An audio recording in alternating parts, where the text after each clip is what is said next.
Podcasts on UNC-TV.org are made possible through the financial contributions of viewers like you, who invite you to join them in supporting UNC-TV.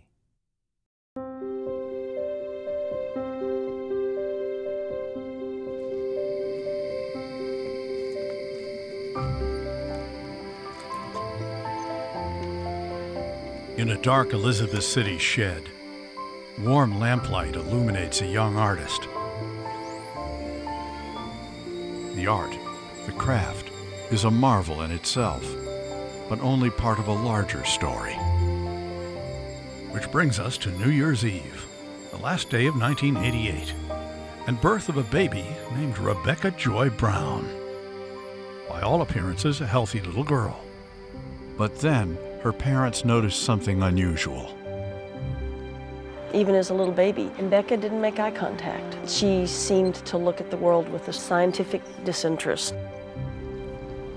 She could go from perfectly placid to exploding within seconds. Rebekah was diagnosed with Asperger's syndrome, a high-functioning form of autism with certain behavioral characteristics, smart for instance, but socially awkward. I'm not even sure what makes it hard. It's difficult for her to communicate using words and using nonverbals. Those are hard for her to pick up with people. You know, she said to me once, "Do you want me to look at you or do you want me to listen to you?" I can't do both. Finding their way through the social world with all of its inconsistencies can be quite a challenge for Asperger's, or Aspies as they're sometimes called. Mom has made me schedules that have everything by the half hour. We don't do surprises. We don't do change. When my schedule gets out of whack, it's we don't do it happily anyhow. You know, I'm always asking, well, what are we going to do? And then what are we going to do after that? And they're like, well, what does it matter? We're just going to go and do it. It really does matter to me. It became clear that she wasn't going to follow the same path as the other kids had.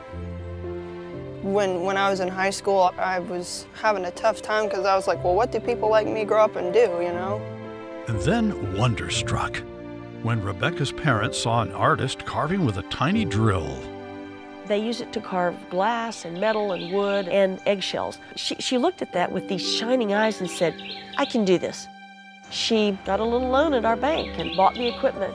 The fellow who had sold her this told her to try an eggshell, and she picked it up and started playing with it. And it was like, this is my niche. And it was. Rebekah's father converted an outbuilding into a studio for her and built an ingenious workstation which accommodated Becca's strong sensitivity to sound, touch, taste, sight, and smell. To try to shield her from flying egg pieces, he took plexiglass and bent it in a curved dome. He put a fan in the bottom that would sweep the air down, put a filter system in it that would deal with part of the smell. That's the easy part. The hard part was up to Becca. Could this intelligent and creative young woman find success in so demanding a craft? Could she face the inevitable disappointments and see things through? Several times that I just stopped and was crying in between just because it required so much concentration, so much focus. And I kept telling myself that this would get better and that I would get used to it, and I did eventually. Rebekah, who has struggled to control herself from these violent meltdowns, to be able to hold an eggshell in her hand and carve it till there's almost nothing left, and it's very, very fragile. It's like strength and fragility. God juxtaposes in so many places in life, and there he's done it. Duck eggs, goose eggs, ostrich, and other large eggs. Each has become Rebekah's fragile canvas. Her pieces are charged with a creative energy, so light they appear to float in air, so delicate it seems that just to touch them could invite disaster. In time, her work caught the eye of art lovers. She began selling her eggs online and at craft shows, which gave her more confidence. And with the unswerving support of her family, Rebekah began setting goals. And one of the things she said was, "I really want to be more independent." So she began taking college classes. And after years of playing backyard catch with her brother, developed a passion to play softball. With softball, has a set of rules. There's a way that it's done. It has a very strong structure, and she does great with structure. Although some aspects of the game remain elusive, the emotional, social parts. Her mother also encouraged another, more creative pursuit. And she's like, well, you know, you go to painting class today, why don't you just paint how you feel? It just exploded.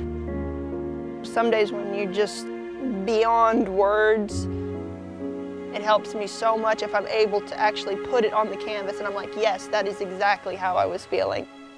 You know, it showed her that she has something inside that really can be beautiful.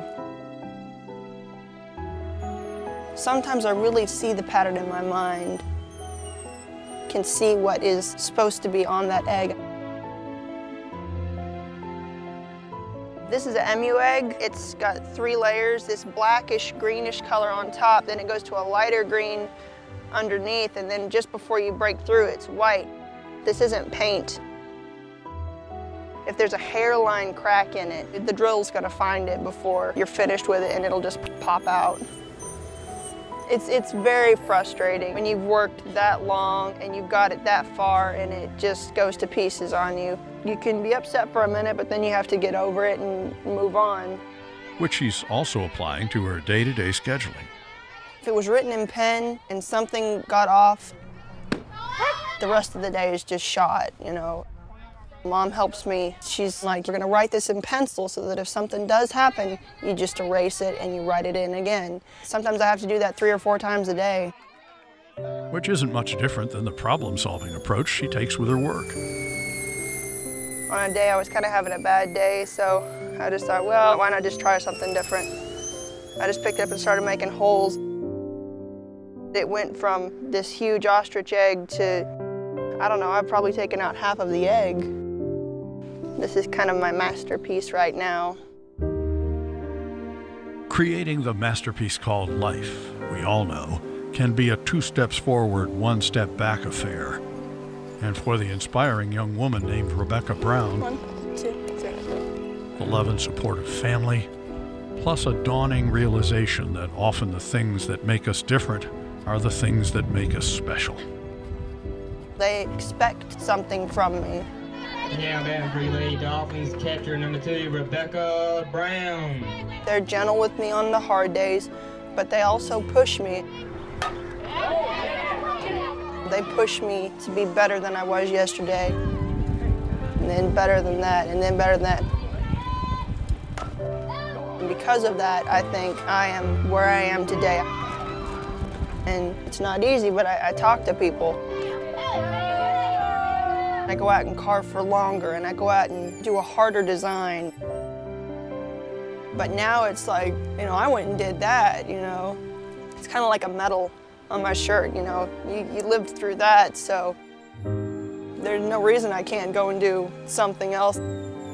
Having Asperger's is a very difficult aspect of life, but you don't have to stay in a bubble. You can go out and be somebody too.